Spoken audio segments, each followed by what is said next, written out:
Bismillahirrahmanirrahim. Assalamualaikum warahmatullahi wabarakatuh. Setiap mengawali sesuatu, kita pasti selalu mengucapkan basmalah. Namun, apakah kalian tahu bagaimana kisah pertama kali kalimat basmalah ditulis? Sebelumnya, tekan tombol subscribe dan nyalakan loncengnya. Bagikan video ini ke teman dan keluarga kalian, karena sebaik-baik kalian adalah orang yang mempelajari Al-Quran, kemudian mengajarkannya kepada orang lain. Satu lagi, simak video ini sampai selesai, biar nggak salah paham.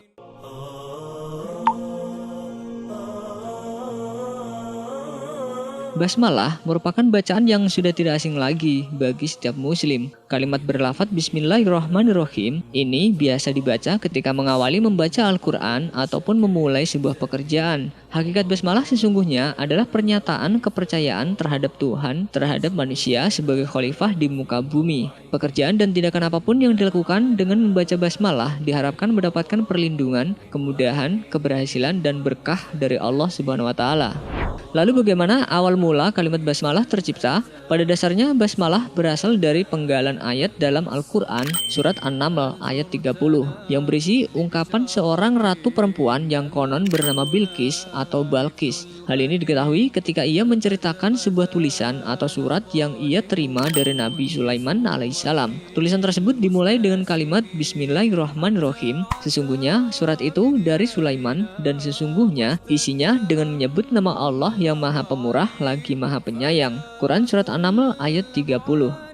Diketahui Ratu Balqis merupakan seorang penguasa dari negeri Saba. Ia memiliki istana dan juga kekayaan. Namun ia bukan menyembah Allah Subhanahu wa Ta'ala, melainkan menyembah matahari. Atas alasan itulah burung hudhud mengadukan alasan kealpaannya tatkala Nabi Sulaiman alaihissalam memeriksa kumpulan burung. Seperti yang tertera dalam surat An-Naml, sesungguhnya aku menjumpai seorang wanita yang memerintah mereka. Dia adalah ratu mereka bernama Balqis, dan dia dianugerahi segala sesuatu yang diperlukan oleh seorang raja, seperti perlengkapan senjata dan peralatan lainnya. Quran Surat An-Naml ayat 23. Kemudian, burung hudhud menjelaskan lagi kepada Nabi Sulaiman alaihissalam tentang Ratu Balqis tersebut. Aku mendapati dia dan kaumnya menyembah matahari selain Allah, dan setan telah menjadikan mereka memandang baik perbuatan-perbuatan mereka, lalu menghalangi mereka dari jalan yang benar, sehingga mereka tidak mendapat petunjuk. Quran Surat An-Naml ayat 24. Mendengar hal itu, Nabi Sulaiman alaihissalam pun mengutus burung hudhud untuk memberikan surat kepada Ratu Balqis, di mana di dalam surat tersebut terdapat ucapan Bismillahirrahmanirrahim. Isi surat tersebut tercantum dalam Al-Quran Surat An-Naml ayat 27 yang berbunyi, sesudah itu Nabi Sulaiman menulis surat kepada Ratu Balqis yang bunyinya seperti berikut. Dari hamba Allah Sulaiman ibnu Daud kepada Ratu Balqis, Ratu Negeri Saba, dengan nama Allah yang Maha Pengasih lagi Maha Penyayang, keselamatan atas orang yang mengikuti petunjuk. Amma ba'du, janganlah kamu sekalian berlaku sombong terhadapku dan datanglah kepadaku sebagai orang-orang yang berserah diri. Quran Surat An-Naml ayat 27. Sejumlah riwayat menyatakan bahwa dahulu sebelum turun surat An-Naml ayat 30, Rasulullah SAW tidak menulis bismillah, namun hanya menulis bismika Allahumma. Kemudian saat turun surat Al-Isra ayat 110, tulisan beliau berubah menjadi bismillahirrahman. Barulah setelah turun surat An-Naml ayat 30, Rasulullah SAW menulis bismillah secara sempurna, yaitu bismillahirrahmanirrahim. Dari sini para ulama pun sepakat boleh mengawali sebuah tulisan dengan bismillah. Dalam rangka memperkuat bentuk hubungan diplomatik, Rasulullah SAW mengawali tulisan suratnya kepada raja-raja dengan basmalah. Anjuran memulai segala sesuatu dengan bismillah juga dikuatkan lagi dengan beberapa ayat, yaitu surat Al-An'am ayat 118. Maka makanlah binatang-binatang yang halal yang disebut nama Allah ketika menyembelihnya, jika kamu beriman kepada ayat-ayatnya. Quran Surat Al-An'am ayat 118. Anjuran mengucapkan basmalah atau nama Allah juga disebutkan dalam Al-Quran, dan Nuh berkata, naiklah kamu sekalian ke dalamnya dengan menyebut nama Allah di waktu berlayar dan berlabuhnya. Sesungguhnya Tuhanku benar-benar Maha Pengampun lagi Maha Penyayang. Quran Surat Hud ayat 4. Dalam setiap tindakan, umat muslim selalu mengucap basmalah hingga akhirnya basmalah menjadi sumber kekuatan. Wallahu a'lam bishawab. Wassalamualaikum warahmatullahi wabarakatuh.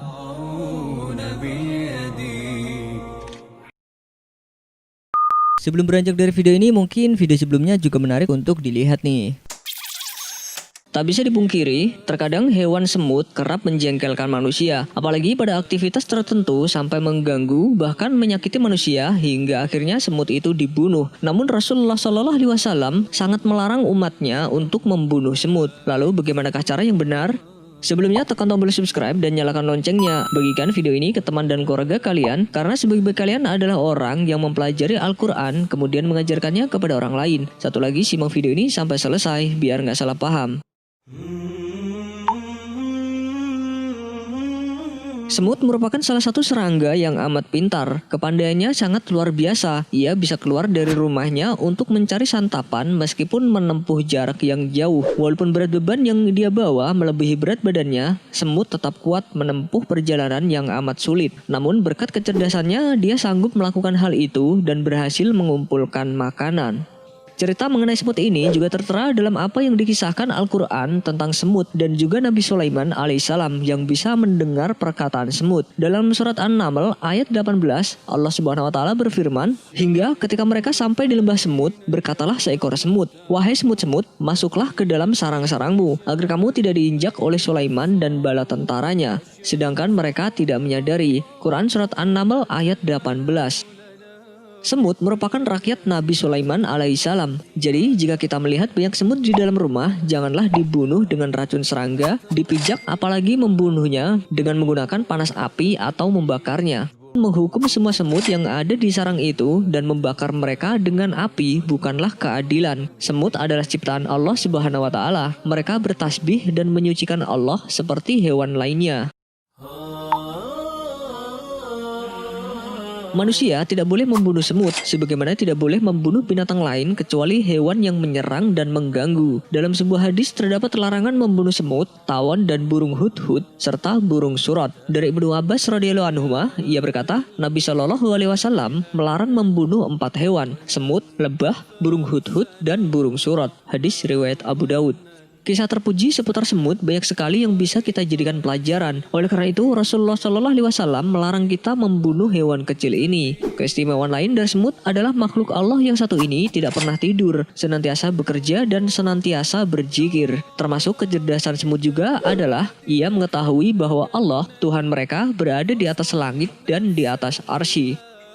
Abu Hurairah meriwayatkan bahwa Rasulullah SAW pernah bersabda, suatu ketika Sulaiman keluar untuk mencari minum. Ia lalu melihat seekor semut terbaring terbalik dengan mengangkat kaki-kakinya ke langit dan mengucapkan, "Ya Allah, sesungguhnya kami adalah makhluk dari makhlukmu. Kami tidak dapat hidup tanpa pemberian minummu." Nabi Sulaiman pun berkata, "Kembalilah kalian, sesungguhnya kalian telah diberi minum berkat doa selain kalian." Hadis riwayat Ahmad. Lalu jika kita dipenuhi semut, tentu kita akan terasa terganggu. Bagaimanakah cara yang tepat yang mungkin bisa kita terapkan agar semut-semut pergi dari rumah kita? Caranya mudah saja. Jika kita melihat banyak semut di dalam rumah, jangan dibunuh dengan racun serangga atau bahkan dibakar. Tapi tegurlah semut itu untuk berpindah dengan kalimat, "Assalamualaikum rakyat Nabi Sulaiman, ini rumahku karena aku ingin membersihkan tempat yang menjadi rumahmu. Kamu adalah makhluk Allah, buatlah sarangmu di luar rumahku agar kamu selamat." Memang terdengar lucu atau konyol untuk kita praktikan, namun dengan seizin Allah dan niat kita untuk menghormati sesama makhluk ciptaannya, insya Allah tidak lama semut-semut itu akan berpindah tempat dan pergi dari rumah kita.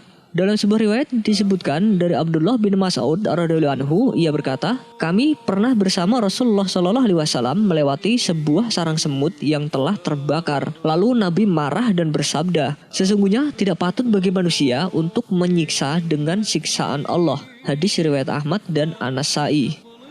Maksud dari menyiksa dengan siksaan Allah adalah menyiksa dengan api, karena api adalah kepunyaan Allah Subhanahu wa taala. Seperti dijelaskan dalam hadis berikut ini. Dari Hamzah bin Amr al-Aslami, beliau bercerita bahwa Rasulullah SAW pernah mengutusnya bersama pasukan perang. Ketika hendak berangkat, Nabi SAW berpesan, "Jika kalian menjumpai si A, bakarlah dia dengan api." Kemudian aku berangkat, lalu beliau memanggilku dan aku kembali, dan beliau berpesan, "Jika kalian menangkap si A, bunuhlah dan jangan kalian bakar, karena tidak boleh menyiksa dengan api kecuali Tuhannya api, yaitu Allah." Hadis riwayat Abu Daud yang disahihkan oleh Al-Albani. Wallahu a'lam bishawab. Wassalamualaikum warahmatullahi wabarakatuh.